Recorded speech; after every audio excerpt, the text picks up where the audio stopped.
দেখছি তেল গরম হয়েছে কিনা। হ্যাঁ, তেল গরম হয়েছে। এবার আমি জল ঝরানো ডালিয়াটা ছেড়ে দিচ্ছি। ডালিয়ার জল ঝরে গেছে, এবার এটা আমি ছেড়ে দিচ্ছি।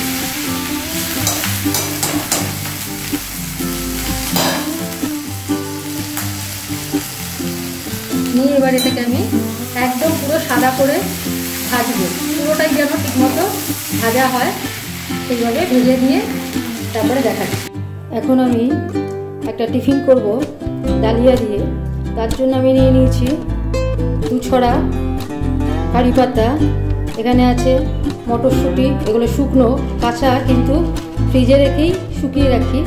আচ্ছা, এটা আছে গরম মশলা, এখানে বাদাম, এখানে মাঝারি সাইজের একটা পেঁয়াজ কুচি, মাঝারি সাইজের একটা আলু কুচি মানে টুকরো, আচ্ছা মাঝারি সাইজের একটা তেজপাতা কুচি করে কেটেছি, একটা শুকনো লঙ্কা, একটা কাঁচা লঙ্কা, এখানে আছে ধনে গুঁড়ো, আর এটা হচ্ছে সর্ষে, না এটা হচ্ছে জিরে গুঁড়ো, এটা সর্ষে, এটা ধনে গুঁড়ো, এটা নুন, এখানে দই, আর এখানে মাছের মাথা ভেজে রাখা আছে।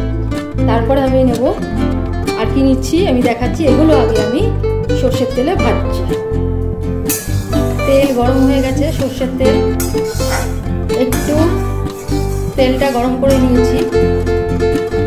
এবার এতে দিয়ে দেবো একে একে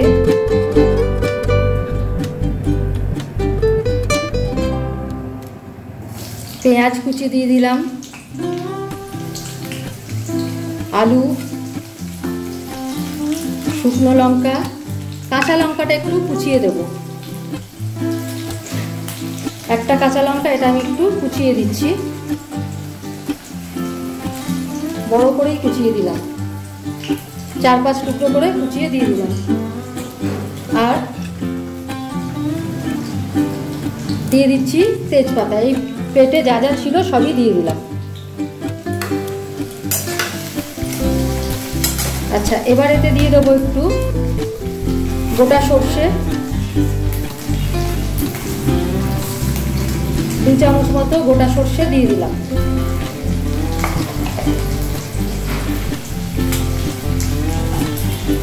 এবার এটা একটু ভাজবো।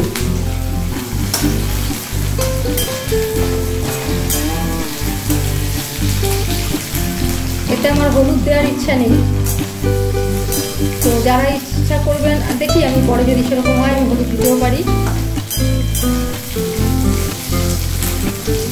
দিচ্ছি বাদাম, গোটা বাদাম, আর দিয়ে দিচ্ছি কিছুটা মটরশুঁটি,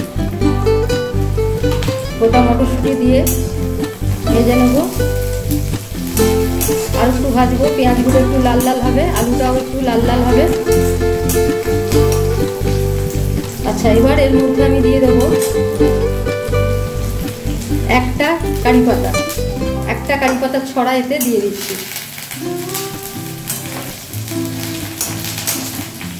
দিয়ে ভেজে তুলে নেব।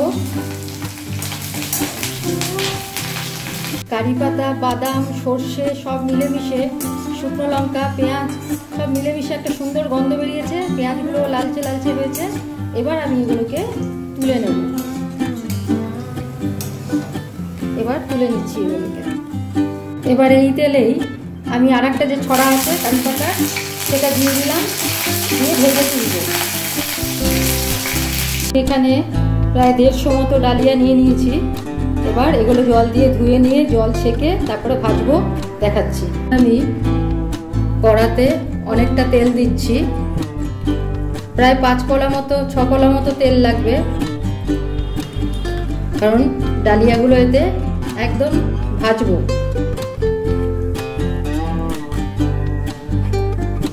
দিয়ে দিলাম 5 কলা মতো, 5 কলা বা 5 চামচ তেল দিয়ে দিলাম। এবার এটা গরম হয়ে যাক, আঁচটা একটু বাড়িয়ে দিচ্ছি, গরম হোক।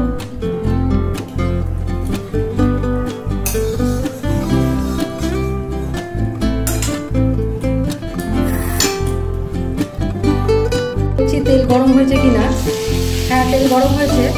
এবার আমি জল ঝরানো ডালিয়াটা ছেড়ে দিচ্ছি। ডালিয়ার জল ঝরে গেছে, এবার এটা আমি ছেড়ে দিচ্ছি।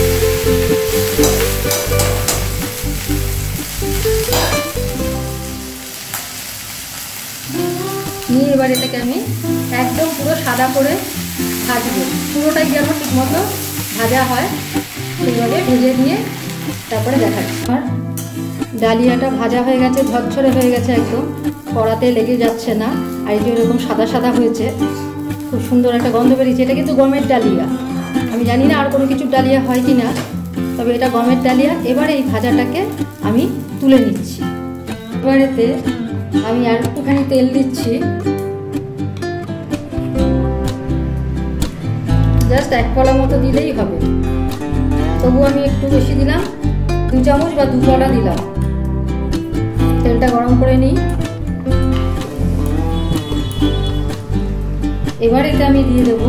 এগুলো যদি কেউ ইচ্ছা করেন আগেও দিতে পারেন, আমি যেগুলো এখন ভাজবো সেগুলো কিন্তু আগেও দিয়ে ভেজে নিতে পারেন। এতে দিয়ে দিচ্ছি 1/2 চামচ জিরে গুঁড়ো, আর তারও অর্ধেক 1/4 চামচ ধনে গুঁড়ো, আর এতে দিয়ে দিচ্ছি একটু দই, 1 চামচ দই।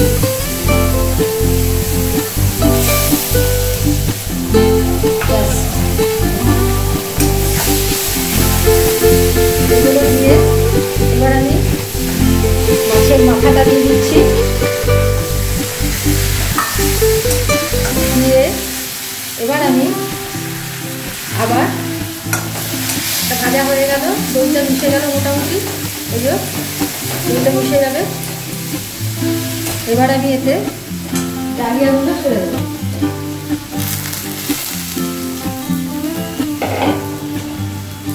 ডালিয়াগুলো ছেড়ে দিয়ে এবার কিন্তু এতে আমি জল দেব, খুব অল্প অল্প করে, একবারে 1 গাদা জল দিয়ে দেবো না। এই 1 কাপ জল দিচ্ছি, এতে আমার 100 গ্রাম মতো জল হবে। আর দিয়ে দিচ্ছি সমস্ত সবজিগুলো যেগুলো ভেজেছিলাম, সমস্ত ভাজা সবজিগুলো এতে মিশিয়ে দিলাম। আঁচটা একদম ফুল আঁচ থাকবে, এখন আঁচ একদম ফুল আঁচ, মানে শুকোলে পরে জলটা শুকোলে যদি সিদ্ধ না হয় তাহলে আমি আবার এতে জল ঢালবো, সেই জন্য অল্প অল্প করে জল দিতে হবে। এবার এতে আমি দিয়ে দেবো নুন, আন্দাজ মতো নুন দিয়ে দিচ্ছি, 1 চামচ 1.5 চামচ মতো নুন দিলাম। এতে কেউ ইচ্ছা করলে মিষ্টি দিতে পারেন, তো আমি এটা ঠিক মিষ্টি দেবো না, ইচ্ছা নেই, কেউ ইচ্ছা করলে মিষ্টি দিতে পারেন। এবার এটা আবার ঘেটে দেবো আর একটু ঢাকা দিয়ে দেবো সমানে, কিন্তু এটা মাঝে মাঝেই এটা ঢাকাটা খুলে নিয়ে দেখতে হবে। দেখুন জলটা কিন্তু টেনে নিল, ঠিক আছে। আবার তাহলে এখানে আমায় জল ঢালতে হবে, জলটা কিন্তু টেনে নিচ্ছে। সেরকম যদি হয় মাঝে মাঝে, যদি মনে করেন না লেগে ধরবে, ঢাকা দেওয়া যাবে না, তাহলে কিন্তু আঁচটা একটু কমিয়েও করতে পারেন, ডালিয়া যেন ঝুরঝুরে থাকে একদম, ঠিক আছে। তো আমি আবার এতে 1 কাপ জল দিচ্ছি, আঁচটা একটু কমিয়ে নিচ্ছি। এইভাবে অল্প অল্প করে জল দিয়ে করব। এবার আমি আঁচটাকেও কমিয়ে রাখছি, কারণ সিদ্ধ হতে দিতে হবে। পেঁয়াজ, বাদাম, মাছের মাথা এগুলো সব একটু সিদ্ধ হতে দিতে হবে, সেই জন্য আমি এরকম অল্প জল দিয়ে এবার এটাকে আমি ঢেকে দিচ্ছি। আঁচটাকেও কমিয়ে দিলাম, কমিয়ে দিয়ে ঢেকে দিলাম। একটু পরে ফিরে আসছি। এই দেখুন এই জলটাও, দ্বিতীয়বারের জলটাও আমার একেবারে টেনে নিয়েছে, শুকিয়ে গেছে। কিন্তু ডালিয়াটা এখন না আর একটু সিদ্ধ হলে ভালো হয়, সেই জন্য। আর মাছের মাথাগুলোও ভাঙিনি, আমি ইচ্ছা করে ভাঙিনি, নরম হয়ে গেছে, একটু ভেঙে দিলে ভালো হয়। যদি কেউ ইচ্ছা করেন না ভাঙলেও পারেন, বাড়িতে বেশি মেম্বার থাকলে তো একটু ভাঙতে হবেই আর কি।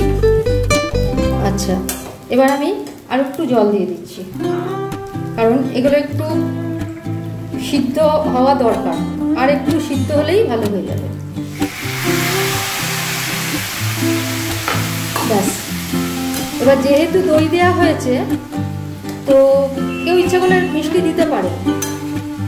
আমারও এখন মনে হলো হ্যাঁ দই দিয়েছি যেহেতু একটু মিষ্টি দেব, পরে একটু মিষ্টি আমি দিয়ে দেবো।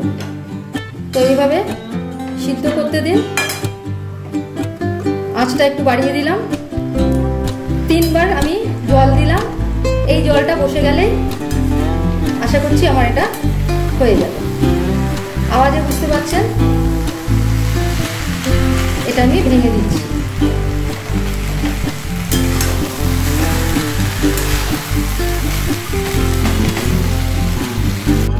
এবার এটা কিন্তু হালকা আছে, ঘুরিয়ে ঘুরিয়ে ভাজছি, জল টেনে নিয়েছে, ঝরঝরে করতে হবে, ঠিক আছে? সেই জন্য এবার আর ঢাকা দেওয়ারও দরকার নেই। সব কিছুই মোটামুটি ভাজা তো রয়েছে, মাছের টুকরোগুলো একটু ভেঙে দিলাম, বড় বড়ই আছে। তো মোটামুটি আমার এটা হয়ে গেছে। আর একটু পরেই দেখুন বেড়ে গেছে কতখানি বেড়ে গেছে। দেখুন এটা ঠান্ডা হলে, একটু তো ঠান্ডা করতে দেবো, ঠান্ডা হলে এটা কিন্তু আরো ঝরঝরে হয়ে যাবে। এই দেখুন একটা মাছের মাথার বড় অংশ, এটাও একটা বড় অংশ।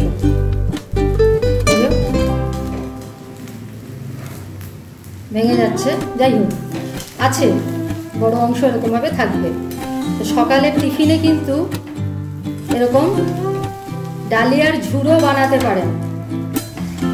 এটা ডালিয়ার ঝুড়ো, মাছের মাথা দিয়ে, মানে ফিশ ডালিয়া ঝুড়ো বা মাছের মাথা দিয়ে ডালিয়া ঝুড়ো করতে পারেন এইভাবে। সবসময় তো মাছের মাথা হয় ডালে দিই, নয়তো মুড়ি ঘন্টতে দিই, নয়তো লাউতে দিই, নয়তো ছেঁচড়া করি। এই তো 4 রকমের মোটামুটি করা। তো একটু চেঞ্জ করে এরকমভাবে খেয়ে দেখবেন, এটাও কিন্তু খুব সুন্দর লাগে। আমি এতে দিয়ে দিচ্ছি 1 চামচ মতো চিনি।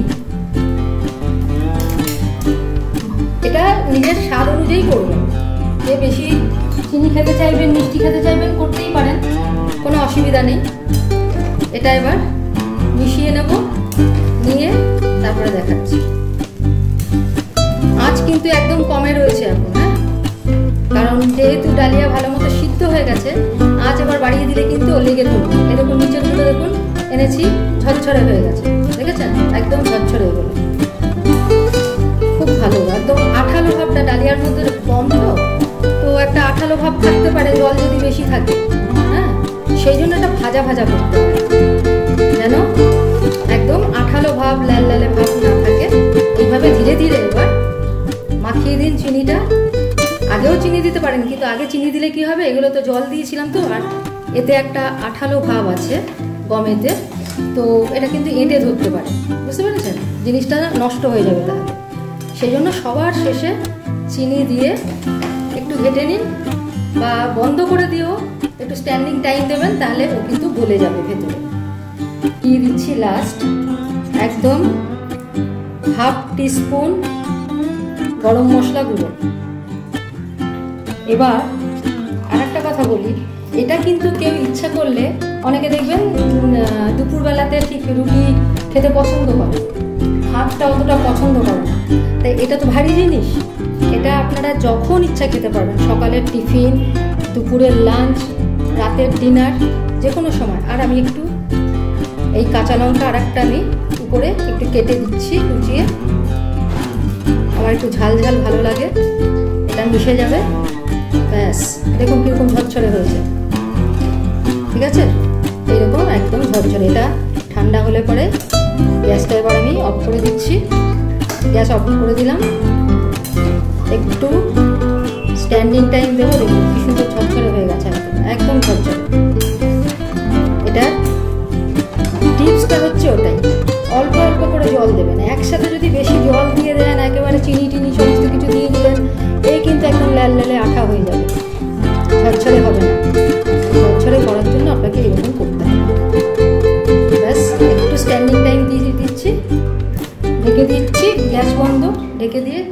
টাইম দিচ্ছি, গরম মশলার গন্ধটা এতে চলে যায়। ঘি দিলাম না কিন্তু, মাথায় রাখবেন আমি কিন্তু এতে ঘি দিলাম না, ঠিক আছে, কারণ কারি পাতা সর্ষের গন্ধটাও আমি চাইছি, ঠিক আছে। দেখাচ্ছি তারপর আমার ডালিয়ার ঝুড়ো উইথ মাছের মাথা রেডি টু সার্ভ।